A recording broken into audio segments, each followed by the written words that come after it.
program Money Talk. Now we bring you a discussion on payment of tax devolution by the central government to the states. The participants are Vishal Dahiya, Economic Analyst, and Lalima Aneja Dang, Anchor. Taxes on income are levied and collected by the union government but shared with the states on an equitable basis. And the basis of distribution is determined by the parliament through a law. Well, for more on this, we are now joined by Mr. Vishal Dahiya. Welcome, Mr. Dahiya, to Akashvani Studios. Thank you, Lalima ji.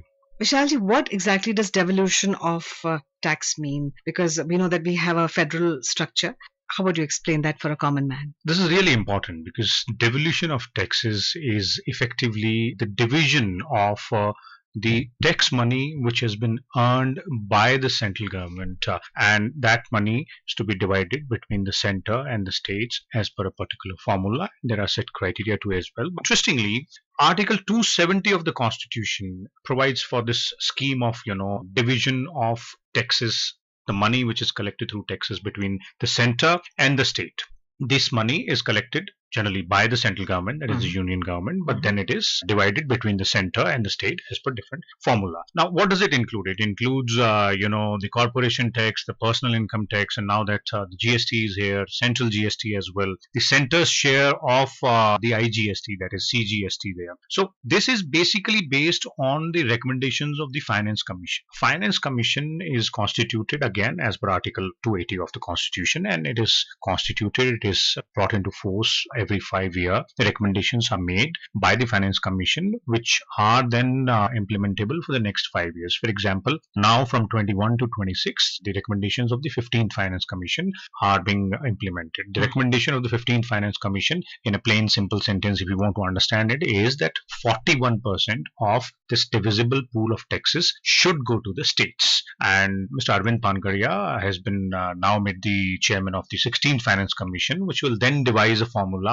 and give a particular number and the ways to go ahead with in terms of dealing with this divisible pool of taxes from 2026 to 2031 for those 5 years as well. When we talk of devolution of taxes, what is the criteria for this? What are the factors considered for the center to give to the states? Is it population? Is it per capita income of the state or the fiscal status? How would you define the criteria? See, I'll tell you, this might seem like very complex, but then... Yeah, it sounds complex because we are particularly a very, very complex country also. Let's try and simplify it for our listeners. And it works exactly like school exam or a college exam as well.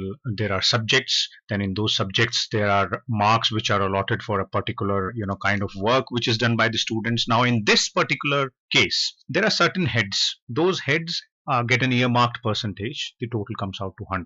But this is done differently based on every Finance Commission's recommendation. I'll go back to the present Finance Commission's recommendation, which are in force right now till 2026. First is income distance. Now, income distance gets 45, percentage points out of 100 as per this the 15th Finance Commission's report. Now, what is income distance? Income distance is the difference between a state's per capita income and the per capita income of the highest state, the state which has the highest per capita income. So right now it is Haryana. Haryana has the highest per capita income. So any particular state, the difference between that, the income distance, that's the distance. Any state which has the lowest per capita income will of course have a highest income distance. They will get more marks to it. And that is why, and this is to ensure, parity between the states, right, so that those which are already rich or wherein, the per capita income is already high, it's not inequality. Yes. They should not end up getting, lion's share of the pie here. Yes. So to maintain that equality, that's how it happens. Next is population. Now there are two criteria. Population till the 14th Finance Commission, the criteria was 1971 census. But from 15th Finance Commission onwards, this is 2011 census. There are 15 percentage points which are allocated for this particular point. That is, what is the state's population? Based on their population, there's a formula. They get marks out of those 15%. The other is area. How much do they go for the area? Again, 15% goes for the area. 14th Finance Commission had, certain points earmarked for forest cover as well. But 15th Finance Commission has removed that. There are no marks for forest cover. But forest and ecology, Instead of forest cover, it comes to forest and ecology. In 14th Finance Commission, states which had more forest cover tend to gain more because the marks allotted were 7.5. But the 15th Finance Commission has done away with forest cover and instead said forest and ecology. It's not just about forest, it's also about the related ecology as to how the balance has been maintained by that particular state in terms of development, whether it has been a sustainable development or not. And the marks here are 10. Then the next is demographic performance. How are the states performing in terms of their demography, in terms of the percentage of the young people, the percentage of working class, the percentage of different factors in the demography, and that's 12.5. And last is tax effort, that is 2.5. Tax effort is the efforts made by that particular state to collect more taxes, or in terms of whether or not that taxes that state government has been able to go ahead and collect all kind of taxes there. So this comes out to be 100. Based on this 100 percentage point, a call is taken, numbers are earmarked, and that becomes the basis for devolution of the taxes from the divisible pool to all the states in the country. So are we going by this logic? Are we able to do justice to all the states? Or theoretically all this sounds good, but when you start implementing, there are other issues which crop up. There are certain inequalities or aberrations which come up. Have we been able to iron out these some discrepancies which come up with this? Or do we still have room to improve this? Let's look at our constitution, and our constitutional scheme has always favored strong center in terms of legislation, in terms of administration, in terms of financial relations as well. But that does not mean that the spirit of federalism is not there. Yes. The constitution has a very strong spirit of cooperative federalism, something which the present government in its previous 2 terms had been talking about as well. And this is simply because, either of the states should not feel shortchanged. It's not just about money, it's not just about finances, in terms of administration, in terms of legislation as well. The constitution has been framed in such a way. But then in democracy, just like any other issue, there are differing points, differing views on this issue as well. Some of the states have raised points in the past as well, saying that there are certain aspects which can be relooked and then perhaps which can then be, tweaked slightly to ensure that states get a little bit more money for them to spend, and also in relation to the kind of money which they contribute towards the overall tax income as well, the tax revenue. Now, one important aspect here is that the central government, the divisive pool which we talk about, the central government also levies cess and surcharge to a certain amount. For example, there is a cess on GST on some services, there is surcharge as well. Now, this cess and surcharge is not part of the divisible pool of taxes, because the central government says that mostly this cess and surcharge is levied by us to go ahead and deal with the debt of the state governments, because state governments also get loan from the center. In terms of money which the state governments get, it's not just from the divisible pool. It's not just about devolution of tax revenue and that's it. It's not like that. In addition to that, they get aids and grant as well. Financial packages by some states, they are demanded. Of course, if the state demands 100 rupees, it's not necessary they'll get 100 rupees, but they do get some sort of assistance. Then if a calamity strikes, it's a natural calamity, then there is a central assistance as well. So there are different ways in which the central government goes on and keeps on helping state governments in terms of their financial matters. Another important aspect is that if required by the state, the center also loans money to the state. That particular loan has to be paid back. Sometimes it is not paid on the time. Sometimes, the interest on the loan is not paid. So the central government says that for us to deal effectively with the finances of the nation and the financial health of the state governments as well, we use the cess and surcharge. Some state governments, viewpoint from some state governments or some of the other policy experts is that perhaps the states might feel a bit more confident or happy about their finances if the cess and surcharge is also included in the divisible pool of taxes. Again, this is one argument which comes in.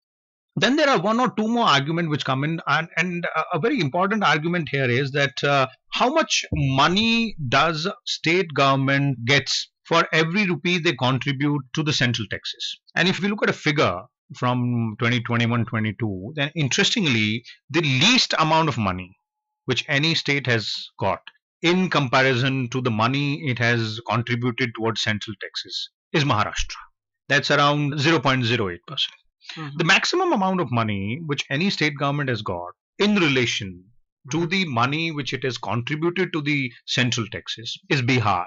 So some states which have well developed industrial economy or which contribute more towards the central taxes, they have this argument that if we are contributing more, then we should also have the equivalent amount of share in the tax revenue as well.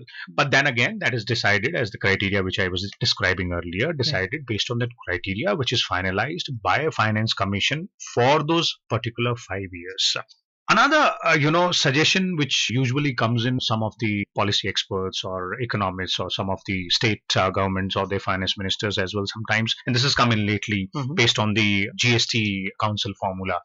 Since the GST has been implemented, there is a GST council. All decisions related to the GST are taken by the GST council. It has representatives from all states as well. Some states say that why not have the similar kind of mechanism for the devolution of taxes as well. But then again, the Finance Commission has had an impeccable record so far. It has made very important recommendations. Those criteria have always been agreed to by everyone. It's expected that with the Dr. Pangaria at the helm of affairs for the 16th Finance Commission, in a year or so, we will have that report coming in for 5 years from 2026 to 2031, and therein we will have a little bit more clarity on what has changed in terms of criteria. Because as I was explaining earlier, the criteria has changed significantly from the 14th Finance Commission to the 15th Finance Commission as well, because a lot changes in the country's economy. And in the past 10 years or so, Indian economy has been on a stride.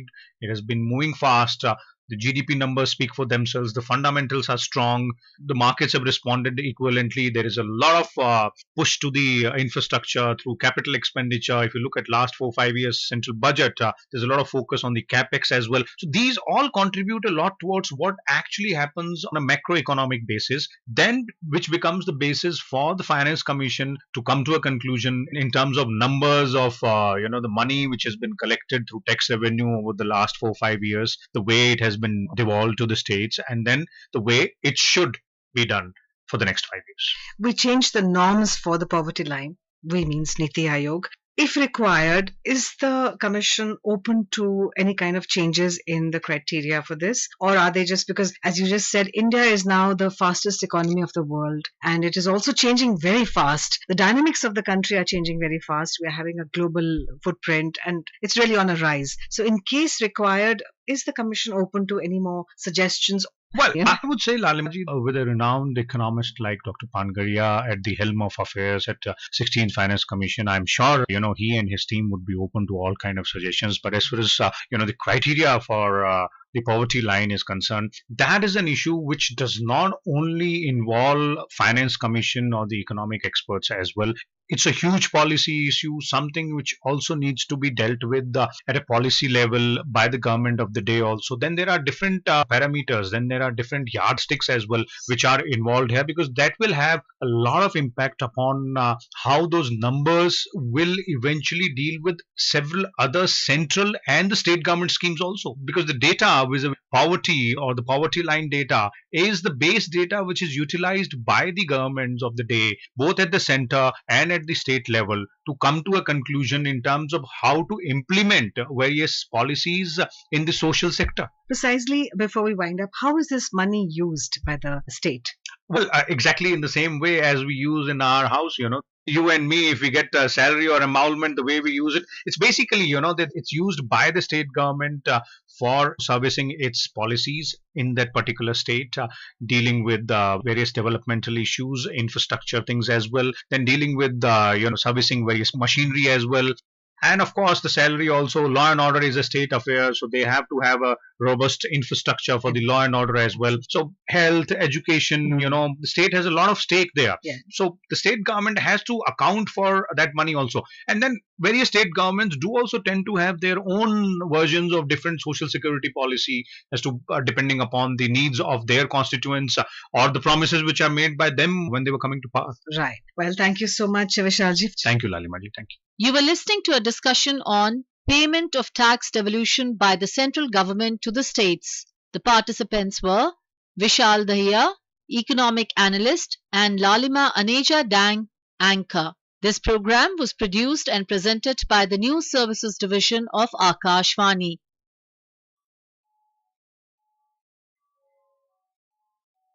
ये आकाशवाणी है। कार्यक्रम मंथन